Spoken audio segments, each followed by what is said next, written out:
Cette vidéo a un débit rapide pour des raisons techniques. Mais les plateformes de visionnage ou d'écoute vous permettent de faire varier la vitesse de débit. Nous vous souhaitons une bonne écoute. Cette vidéo podcast se veut un texte lu principalement et illustré notamment par des références originales. On peut se procurer la publication auprès de l'éditeur, ou consulter la publication dans les bibliothèques où elle est disponible ou auprès d'aide structures comme les sociétés historiques implantées dans les communes.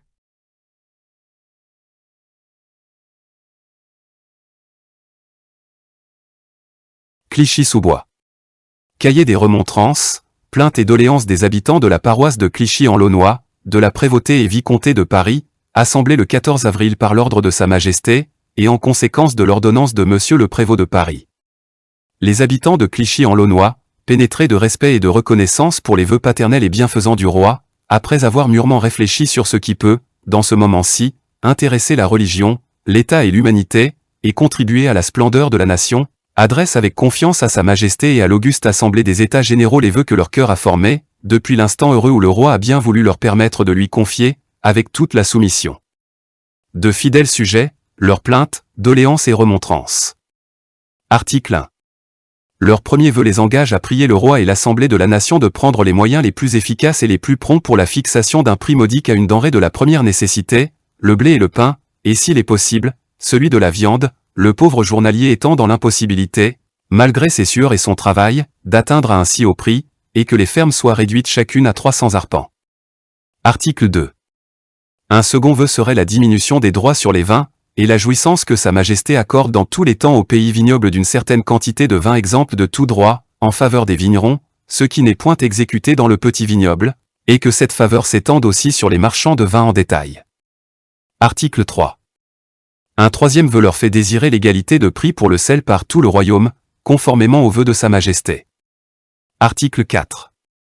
Un quatrième vœu serait l'inviolabilité du droit de propriété, et que nul citoyen ne puisse en être privé, même à raison de l'intérêt public, qu'il n'en soit dédommagé au plus haut prix, et que les impôts soient répartis avec égalité sur les princes comme sur les laboureurs, sur les pauvres comme sur les riches.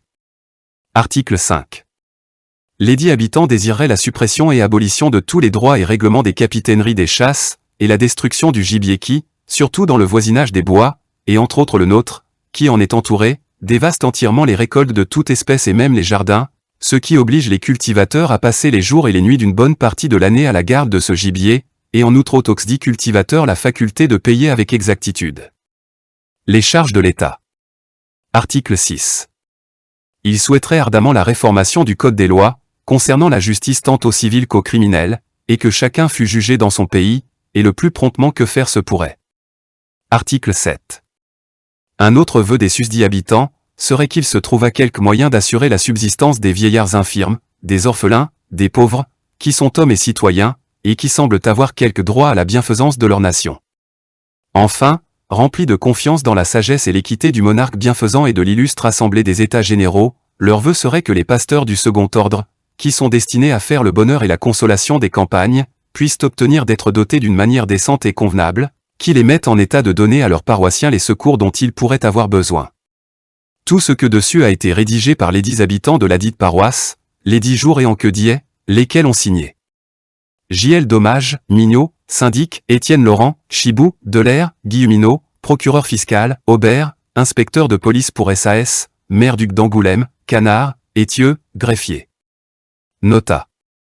Lesdits habitants désireraient, de plus, que les voix dans toutes les décisions soient complètes partiellement par ordre. Avec paraphe. Quelques notions utilisées. Aide, impôt sur la consommation et la circulation des denrées dont les taux et l'assiette sont d'une grande complexité. Les boissons sont les denrées les plus imposées et les plus impopulaires, les droits sur les boissons consommées par le producteur au-delà de la quantité fixée pour sa consommation personnelle. Sa perception peut s'accompagner de contrôles et de perquisitions très mal supportés par la population.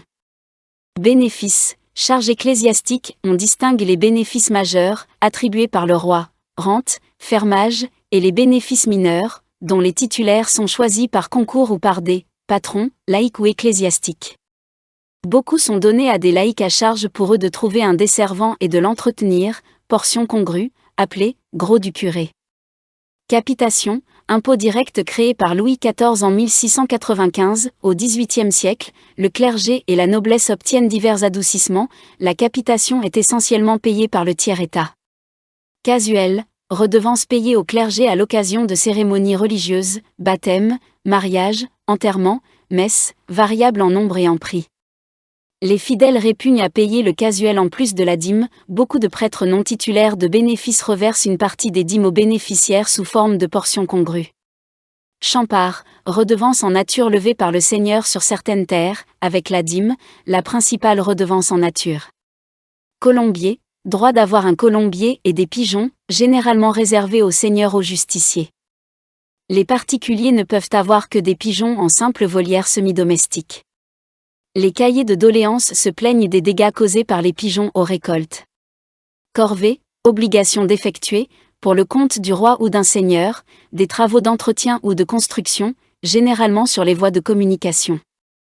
La plus répandue est la corvée royale, grand chemin, qui oblige chaque communauté à fournir un certain nombre de jours de main-d'œuvre. Bien que l'exemption soit interdite, beaucoup se rachètent, elle est parfois remplacée par une imposition en argent, inégale et critiquée. Dîme, impôt payé au clergé, levé avant tout autre impôt sur les récoltes, sauf bois, étangs, prairies naturelles. On distingue grosse dîme, vin, céréales, et menu dîme, fruits, légumes. Créée pour subvenir aux besoins du culte, sa quotité est d'environ 1/10. Souvent perçue par des bénéficiaires absents, elle est très critiquée. Droit de minage, droit perçu au nom du seigneur qui fournit la mesure et paie un mesureur pour constater légalement la quantité de grains vendus. Gabelle, impôt indirect sur le sel, monopole d'État. Les gabelous ont droit de perquisition dans les maisons pour traquer la contrebande, leurs méthodes brutales et amendes sont particulièrement haïes. Laboureur, paysan, propriétaire ou fermier, possédant au moins une charrue et les animaux de trait. Péage, taxe payée au roi ou au seigneur pour le passage de personnes, bestiaux ou marchandises, ponts, chemins, rivières, entrées de ville.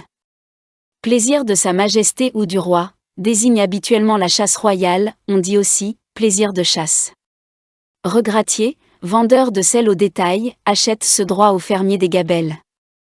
Syndic, représentant en justice de la communauté rurale, à l'origine élu, de plus en plus désigné par l'intendant, préside l'assemblée des paroisses.